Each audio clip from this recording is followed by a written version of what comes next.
This is what happened earlier this month when its MPs, dressed in red, objected to President Zuma answering corruption-related questions in Parliament. The Speaker ordered them out.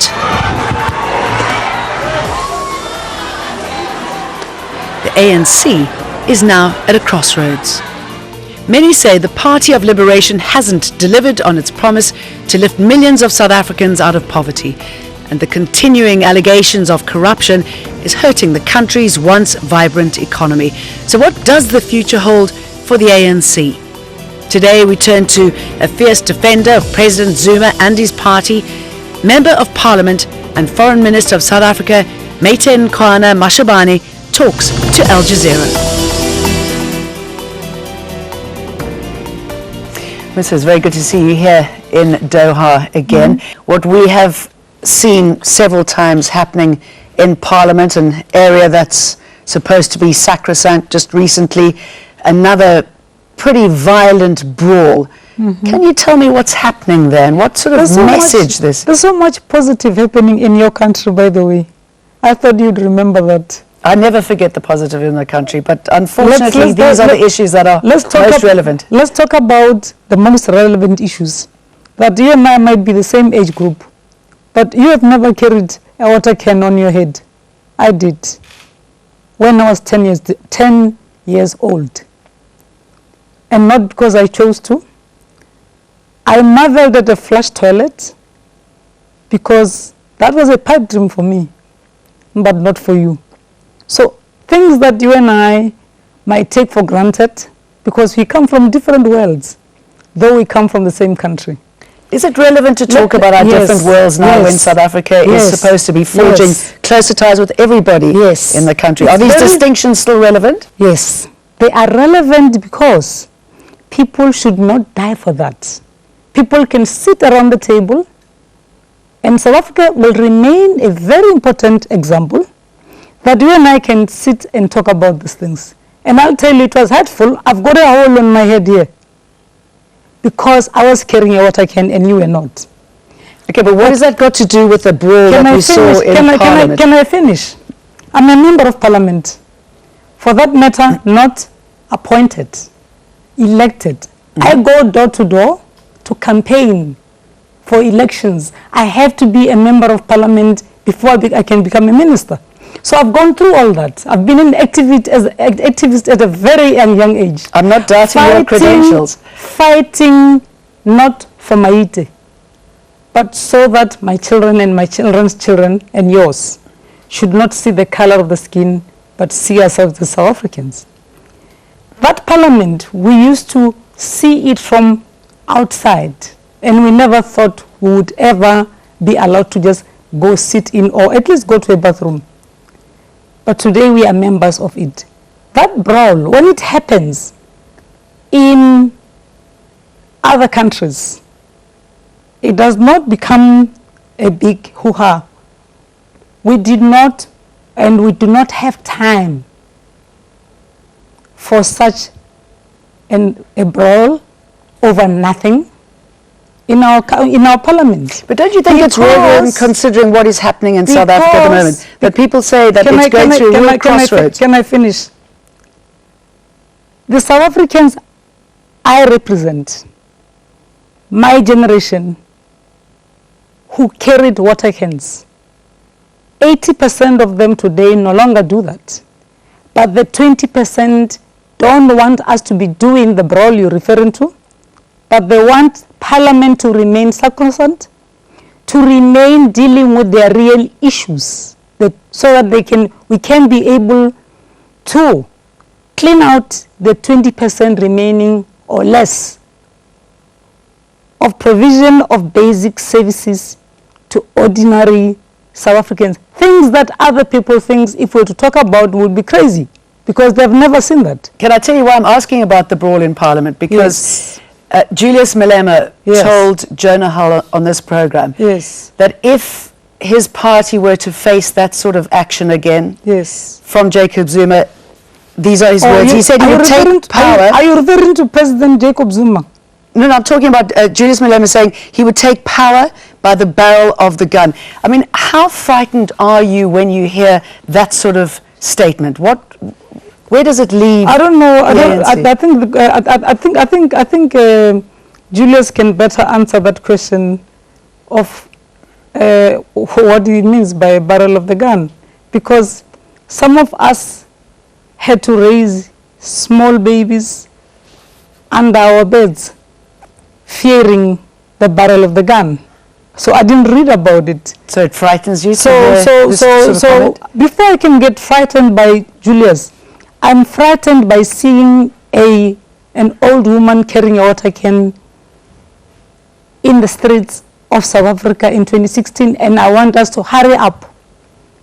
Genuine members of parliament to be concerned about genuine problems of South Africans, as His Excellency President Jacob Zuma. In my culture, Jacob Zuma, the President of South Africa, is not the same age as Julius, so I can never address them the same way. You say that you want to see the woman who's still carrying water on her head today have a better life, but how is what we sing in South Africa at the moment, how is that going to help? And I'm going to ask about several things. I mean, there was a seismic shift in the view of South Africa, what was happening in relations in South Africa, when the respected Nene, the former finance minister, was kicked out of his job. Yes. I mean, that had a dramatic impact on South Africa's economic reputation and the rand. I mean, that sort of action is not going to help the people that you're talking about. By the way, the respected Nene, my comrade, is not the first minister to be removed from a seat of cabinet. The Constitution of South Africa says so, that the president can strengthen his cabinet from time to time. And it was for the first time ever that I've seen giants, I've seen leaders in South Africa. And he truly was the first minister, black first Minister of Finance. But he was highly respected finance minister. Well, he was doing a good job, but even ministers before him were doing a good job, and we work in South Africa, not as individuals, but as a team. And that's why we still respect proportional representation. There is no single minister like me. I can't sit here and say, why is President Zuma thinking of removing me? I'm doing a good job. No. We work as a collective, not as individuals in South Africa. Is that why Pravin Gordhan is now being targeted? I mean, there's been news recently that he might be arrested by the Hawks, and that's obviously a special unit which has Zuma's influence. I mean, is he the next man to go, and if so? I don't know. I've never sat in an interview where I discuss speculation of who the president of country A or B wants to remove. The world is made up of more than 193. But, I mean, this is not speculation. These are direct accusations. Direct accusations are in every democracy.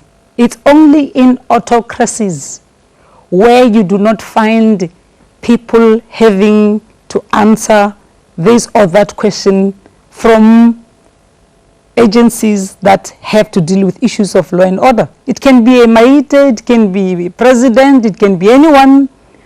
No one else in South Africa is above the law. Including the president. Including the president. And he stood patiently, yesterday I was there, answering questions from all members of parliament. And even when people were becoming impatient, he would say, take it easy, and answered all the questions. In fact, we finished at much earlier than we thought, because I thought there was still much more that people wanted to hear from him, and he answered all questions sincerely. He never. Okay, if you say and I learned so much from that leader of mine that I respect so much, not for anything, but because he fought for freedom. Secondly, he is a very patient man with the freedom that he fought for. Okay, let me ask you this question. I'm just wondering how he's been found culpable of breaching the Constitution when he failed to repay government funds used in the $23 million upgrade to his private residence. He's now facing the reopening of corruption charges, something like 783. I mean, how can, with respect, I mean, how can he carry on governing when he has these accusations against him, when, when many high-level players are saying to him, maybe it's time to... What does high level mean? What does high level mean? Like Trevor Manuel is saying that maybe Trevor Manuel is a former... Katrada is saying that he should go. Trevor Manuel... Many of the youth are saying that he should go. I'm just putting to you what we are seeing. Let me start with I remember. When I was an ambassador, I served with Comrade Trevor Manuel in Parliament for 1 year. I say 1 year because Mandela gave me the honor to be an ambassador of Malaysia for the first time, black, in Malaysia in 1994. When he was appointed, because of the color of his skin, he was called a minister of common sense. But it was never an issue. We supported him. Later on, he became a highly respected, now former minister of finance. So I don't know if there are still, after apartheid, categories of people in South Africa whose opinion value much more than the rest. I thought we had fought against that. Okay, can I play something? This is from a little kid that we found, support of the ANC, and I'd just like you to listen to what he says. The legacy of Nelson Mandela and Oliver Tambo and all those people back then, it has changed. Everything has changed in the ANC. Now it's all about corruption. Everyone want to do things for themselves. The leaders, they've forgotten about the people. All they think about it's them and their families and their friends, and they forget about the people that they are serving. So the problem that the main thing that we haven't take the government out is because these people, they are so loyal to ANC, thinking that they owe ANC so much. I don't know, but myself, I feel like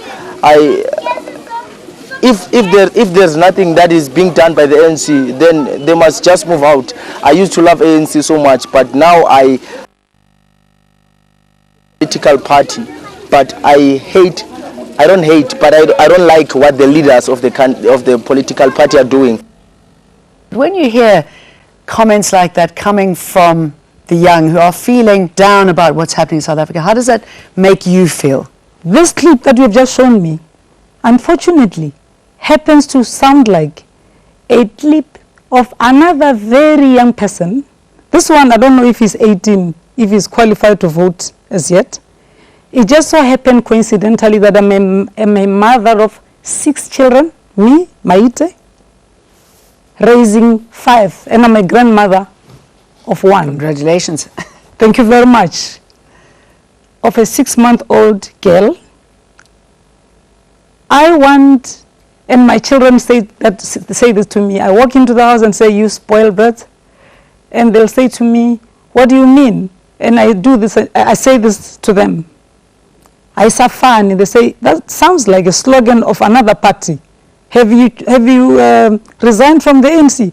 So I laugh because I just wanted to test if indeed this so-called Isafani is no longer. But I want to see what this man is. Can I finish? Yes, but I want to hear what you have to say to young guys who will be the next party. I want to say to this young man, yes, I wish you could be like my children, who say South Africa is the only, one and only country in the world where 300 or 350 years of apartheid's legacy has been demolished in less than 20 years. But despite that, parties, so can I just ask you, despite that, you've got parties like the EFF and the DA who are gaining in popularity, and that's called democracy. They tell us that they might form a coalition. I mean, is the ANC concerned about their longevity, the elections coming up? We are not concerned because there is no other political party in the world that I know of that has had a segregation colonialism of a special type. Does that allow it though to rest on its laurels? That has managed to do as much as the ANC of Nelson Mandela, but people of wanted to Oliver do more. Tambo, People wanted to of Jacob Zuma, had managed to do as much as we had achieved in 20 years. Show me, tell me of any other developing country that is not celebrating 50th anniversary, 70th anniversary, I want to talk about but the has not politics done going as much forward. I mean, is this marching forward? I can assure you. Is this why the ANC Marching is taking from forward. the EFF Marching forward. playbook now when it comes to land reform? Are we going to see changes there? EFF is a party led by young people. Growing in popularity. Who got 6% in the vote, and the little I know about arithmetic is 600% minus 6% doesn't make you grow in popularity. There was once a party of led by a former Minister of Defense of South Africa that got 30 seats.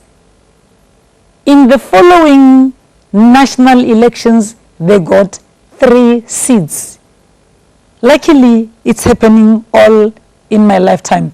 So ANC, African National Party, National Congress, is not a party of popularity. It is an organization, it's a political movement, the oldest political movement on African soil. And for that, it will always be respected. It will always be respected. Let me bring you back to... it's always about the people, and that's why it has managed to do so much at the moment, in 20 years. Yeah. I've asked you a question.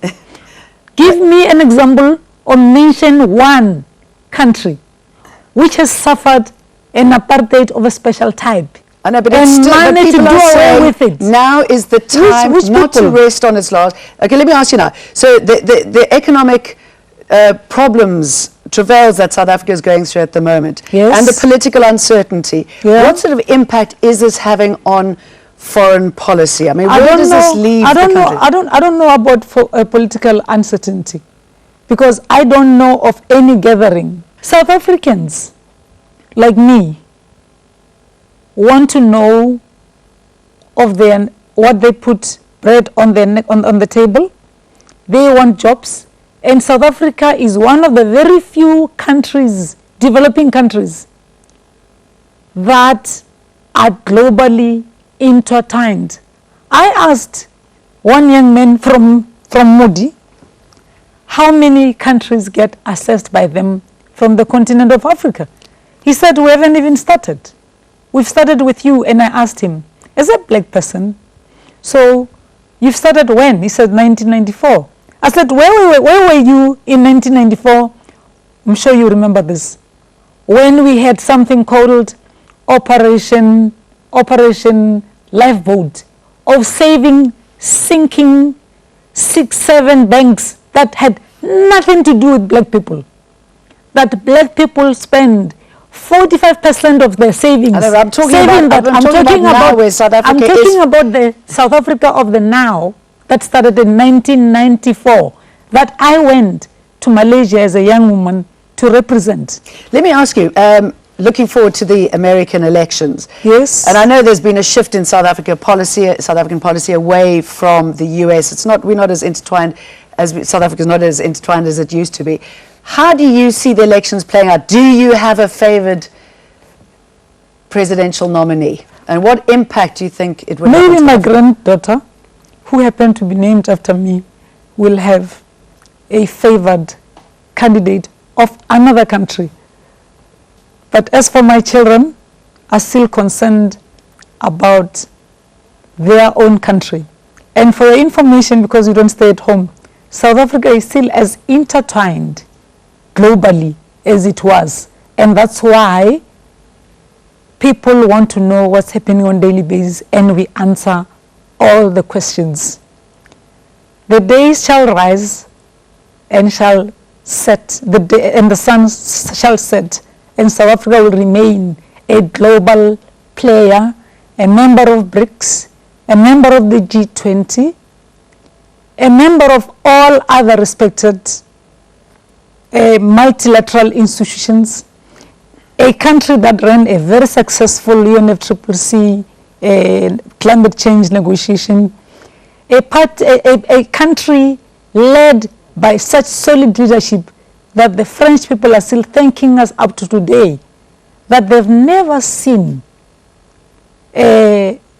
G77 plus China speaking with one voice from the Sustainable Development Goals to climate change conference, speaking with one voice because South Africa was leading.